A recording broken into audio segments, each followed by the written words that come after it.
Canine dog blocks, the new tutor what he found in her bag was chilling. The Vance family moved into the quiet neighborhood of Maple Hollow in early spring. Natalie, once a middle school teacher, had recently left her job after losing their third child during pregnancy. The grief was still fresh, like a bruise under the skin. Evan, her husband, worked long hours in pharmaceutical sales, often traveling, and it left Natalie feeling alone. Their kids, Isla and Benji, were now homeschooled. It wasn't the original plan, but after everything, Natalie wanted to keep them close. At first, it worked. They had a routine morning lessons at the kitchen table, lunch outside when the weather was nice, and reading time in the afternoons. Odin, their retired canine dog, stayed close to the children at all times. The 9-year-old Belgian Malinois had once sniffed out drugs and rescued lost hikers. Now, he watched over Isla and Benji like a shadow that barked. But the days began to feel heavier for Natalie. She missed adult conversation. The lesson plans grew harder to keep up with. She was tired, deep down tired. So when a friend from the homeschool group mentioned a private tutor named Sylvia Mercer, Natalie listened. "She's amazing," the woman said.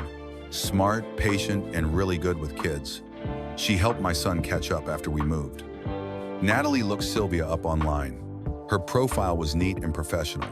Degrees from good schools.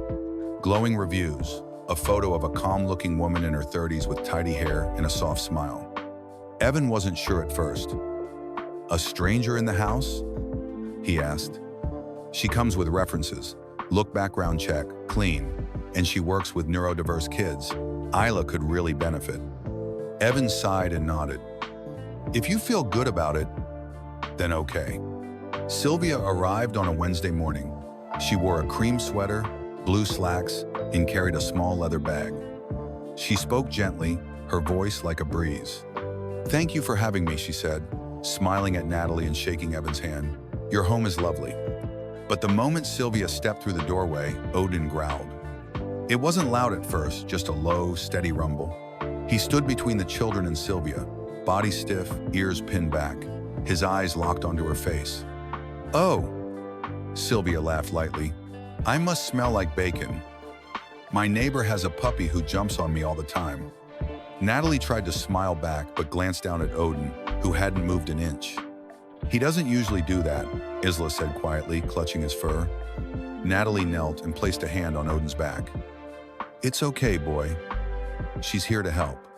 Odin let out a soft whine but stayed where he was.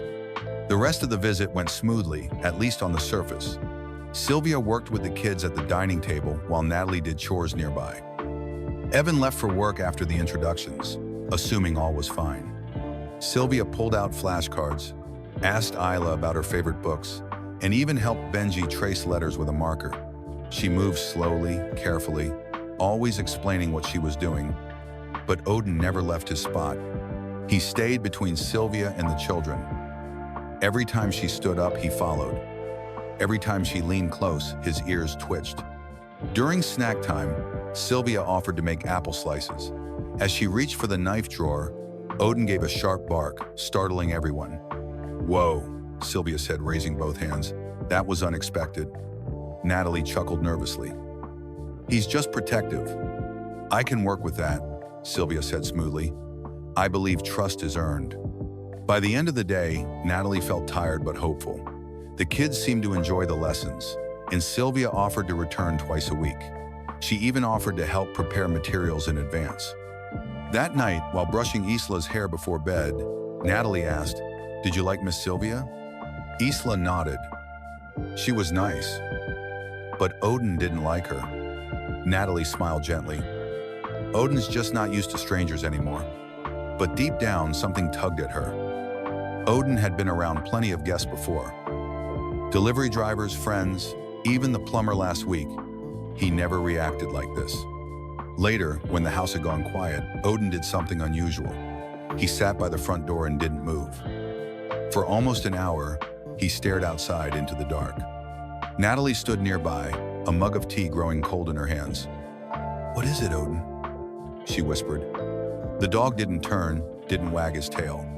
He was on duty again, watching, waiting, and Natalie, for the first time in weeks, felt a chill she couldn't explain. Sylvia returned the next week with more supplies, reading cards, logic puzzles, and colorful worksheets.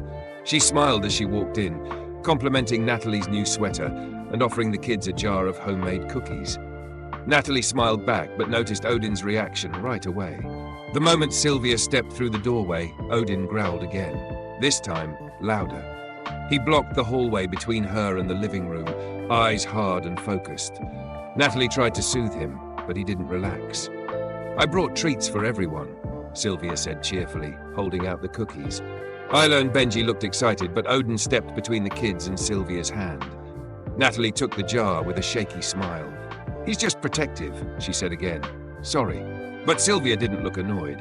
She just tilted her head and said, "Some animals are sensitive to changes in energy. He must sense something in me." Natalie forced a laugh, but deep inside, her worry was growing. Odin followed Sylvia everywhere that day. Every time she moved, his paws clicked close behind. When she leaned over Isla's workbook, Odin growled low. When she knelt next to Benji to help him tie his shoes, he barked once, sharp and loud. That night, Natalie and Evan sat on the couch after the kids had gone to bed. Odin lay near the fireplace, still tense. "I think we need to talk," Natalie said softly. Evan looked up from his laptop. "About what?" "About Sylvia. Odin doesn't like her. It's more than just barking. He's watching her like she's a threat." Evan sighed. "Nat, he's an old K9. Maybe he's just set in his ways. Maybe he doesn't like strangers anymore." Natalie looked down. "Maybe, but he's never done this before." Evan reached over and squeezed her hand. "We'll keep an eye on things. Just don't stress too much." But the next day, Natalie found something that made her heart race. While cleaning up the dining room, she noticed a torn sheet of paper stuffed behind the bookshelf. It was one of Isla's drawings.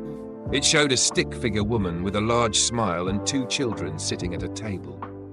But what caught Natalie's eye was Odin, drawn standing in front of the kids with a red X across his eyes.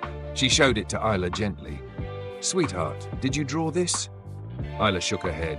"No, Miss Sylvia told me not to show that one. She said dogs don't like secrets." Natalie's stomach flipped. "What do you mean?" Isla shrugged. "She said Odin watches too much and that I should draw quieter pictures." Natalie tried to stay calm. "And how do you feel about Miss Sylvia?" "She's nice," Isla said slowly. "But sometimes her voice gets weird when she asks me things." Natalie didn't know what that meant, but it didn't sit right. Later that afternoon, Sylvia returned for another session. She brought new flashcards and a small whiteboard. Odin growled the second she walked in. "I really think we should consider having Odin rest in another room," Sylvia said kindly. "He's a bit distracting for the kids." Natalie hesitated. "He's never away from them. He's part of the family." Sylvia smiled tightly. "Of course, just a suggestion." While Sylvia worked with the kids, Odin lay nearby, watching like a guard at a gate. Every movement she made, he tracked. His tail didn't wag. His ears didn't relax. Then something strange happened.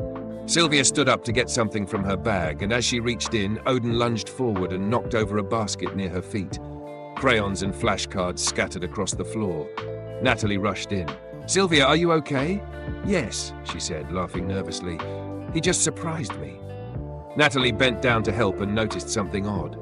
One of the flashcards didn't belong. It had words Isla couldn't read yet, complex phrases and strange symbols. It didn't even look like Sylvia's handwriting. "Where did this come from?" Natalie asked. Sylvia shrugged. "Oh, must have been mixed in with my college materials. I'll take it back." But Natalie didn't hand it over. Instead, she slid it into her own folder when Sylvia wasn't looking. That night, Natalie showed the card to Evan. "I don't know what this is, but it doesn't belong here," she said, "and I don't trust her." Evan rubbed his forehead. "I think we're overreacting." "Are we?" she asked. "Because Odin hasn't stopped watching her since day one, and Isla says she hides things." Odin lay at their feet, silent but alert. When Evan reached for the card, Odin growled softly. Natalie looked at the dog, then at her husband. "We need to find out who she really is." Odin didn't bark, but he didn't blink either. He was waiting.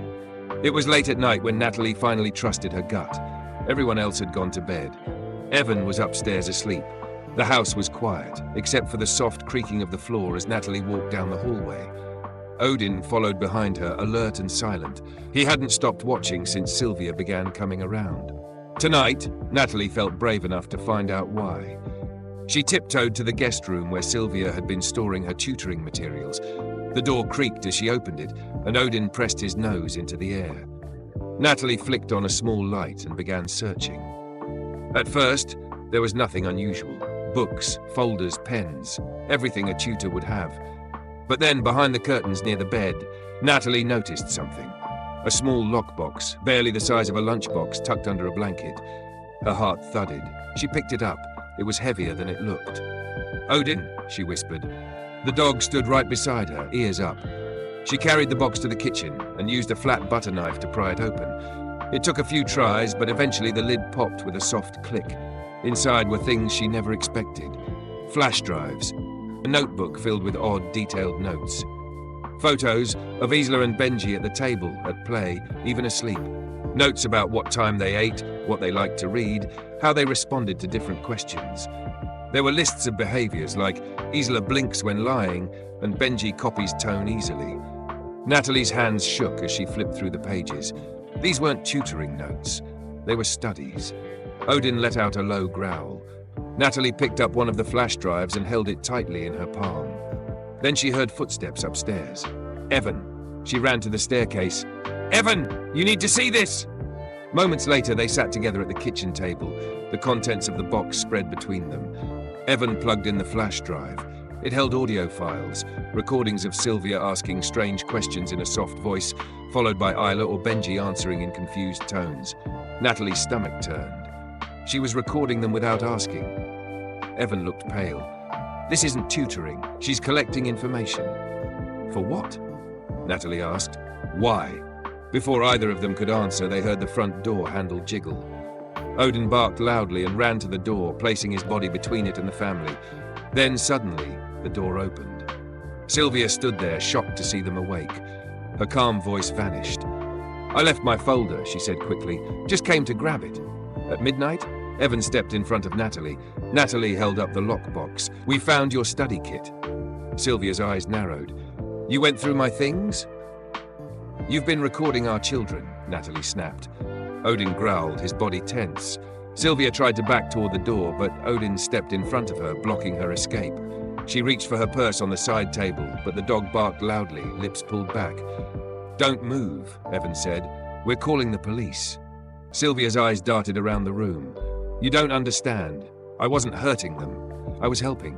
"Helping?" Natalie said. "By spying on them? By tracking their every move?" Sylvia's voice turned cold. "They're different. Special. I was studying how their minds respond to emotional redirection. I wasn't doing anything wrong." Evan pulled out his phone and dialed. "You need to leave now." But Odin wouldn't let her. He stood stiff and ready. Sylvia moved too fast, trying to push past them. Odin lunged, not to bite, but to stop her. His powerful body knocked her down, and she screamed.